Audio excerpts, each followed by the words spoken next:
Good morning everyone. Today we're waiting at this lovely bus stop to get a bus to go to Holyroodhouse. This is the residence of the king whenever he's in town. Holyroodhouse has a long royal history and lies at the bottom of the Royal Mile, which is a collection of streets that forms the main road through Edinburgh's old town. We were not allowed to film inside, but you can believe me on my word that it's a must visit when you're in Edinburgh.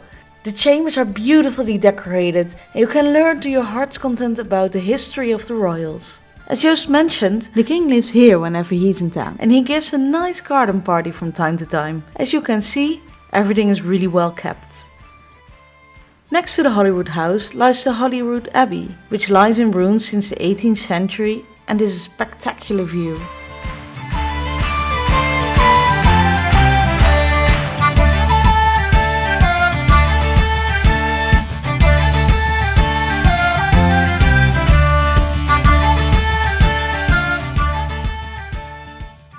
Well, we just finished our visit to the Palace of Holyroodhouse. Unfortunately, we weren't allowed to film inside the palace. I really liked the abbey next to the palace because I've just got a thing for churches when they're demolished. Right next to the palace we find the Parliament building. And over there we've got Arthur's Seat, which we're going to next.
We've made it to the top of Arthur's Seat. It's beautiful up here.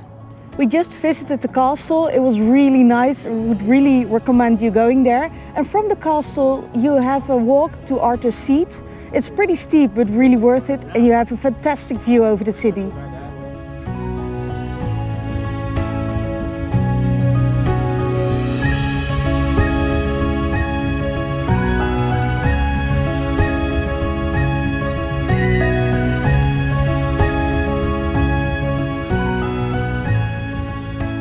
There's more to see around Arthur's Seat, like these ruins of St. Anthony's Chapel. It's a mysterious ruin named after the patron saint of lost things, which is quite fitting as the precise origins of the chapel have long been forgotten.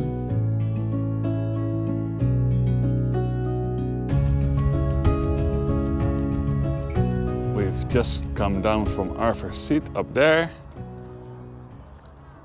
Over there we have the Castle of Edinburgh. And down here we have the palace, the Holyrood Palace.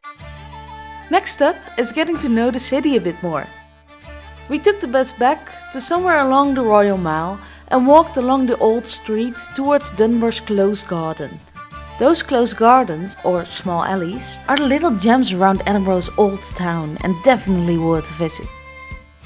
We arrived at the Royal Mile, which has loads of lovely shops. I especially love the old store signs and the nice flowers hanging about. From there we walked to the Prince's Gardens, another must-see in Edinburgh, which gives you yet another spectacular view of the castle and the train station for train lovers like Joost. Within the gardens you'll find the Ross Fountain, a beautiful cast iron fountain which gives a nice contrast with the old castle in the background. At the other end of the park is the National Gallery, which displays paintings from famous painters as Vincent van Gogh, Johannes Vermeer and Rembrandt van Rijn. On to another important part of the day, dinner. With true fish and chips this time. It's super crispy and I love the sauce.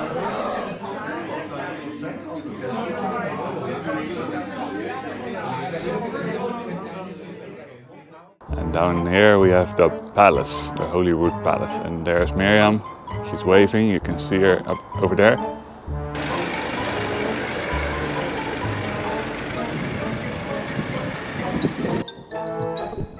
Those pigeons are just cracking me up.